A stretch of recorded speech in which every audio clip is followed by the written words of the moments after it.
कहने को तो मैं डांस कोरियोग्राफर हूँ और ना जाने कितने लोगों को मैं आज तक डांस सिखा चुकी हूँ, लेकिन मेरी भतीजियाँ ऑल राउंडर हैं, ज़रूरत ही नहीं पड़ी।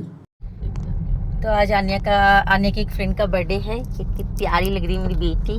कर रही थी कैब और कैब बार बार कैंसिल हो रही थी, तो हमने सोचा हमने ड्राइविंग किस चीज़ के लिए सीखी थी, इस चीज़ के लिए सीखी थी, तो हम आन्या को छोड़ने के लिए चल दिए। कितनी सुंदर लग रही है और साथ में है सासू माँ पीछे, मम्मी जी आई हुई है रहने के लिए। बस अब हम आन्या को पहुँचाने ही वाले हैं। आन्या को ड्रॉप करने के बाद हम गए वट सावित्री की पूजा करने के लिए। एक्चुअली मम्मी जी सुबह बता नहीं पाई और फिर मुझे पता नहीं था, लेकिन भाव तो भाव ही है। शाम को इंदिरापुरम में ही एक टेम्पल था, वहाँ हम गए, अच्छे से पूजा की, फिर खाए हमने गोलगप्पे और मम्मी जी को लेकर गए बीकानेर। ये ना बड़ा ही अलग था। नन्नू और मम्मी तो देख देख कर बहुत ज़्यादा खुश हो रहे थे, मुझे भी बहुत अच्छा लग रहा था। और नन्नू ने तो पता नहीं कितनी बार इसकी वीडियो बनाई, फ़ोटो खींची कि। और अब मम्मी से जानते हैं मम्मी को कैसा लगा। तो मम्मी आपने ये पहली बार देखा है? हाँ पहली बार देखा, नए नए होटल भी पहली बार देखे। तो भैया बेटे के राज में तो देखोगी और किसके राज में देखोगी? बेटे के राज में देखे, पहली बार देखे, सब चीज पहली बार ही देख रही हूँ।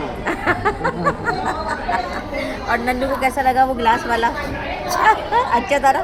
कैसे चल गया एकदम नहीं?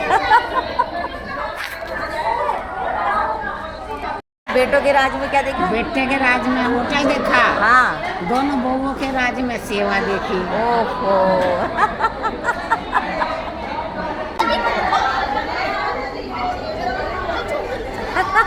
पेरेंट्स तो पेरेंट्स हैं, चाहे मेरे हों चाहे रतीश जी के।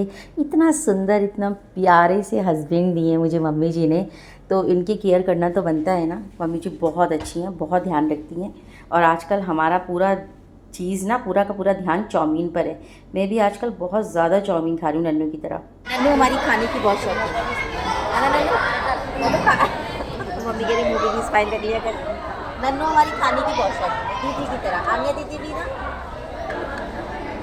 अब पीहू देखेगी। बबीता बस एक ही दिन रुकी और फिर चली गई, क्योंकि उसका पार्लर होता है तो उसे बहुत काम की टेंशन रहती है और होनी भी चाहिए। जिसको काम के बारे में चिंता रहती है ना, तभी काम सक्सेस होता है। अब पहुँचे हैबिटेट सेंटर, पिया गन्ने का जूस। घर आकर मम्मी थक चुकी थी बहुत ज़्यादा और हम भी बहुत ज़्यादा।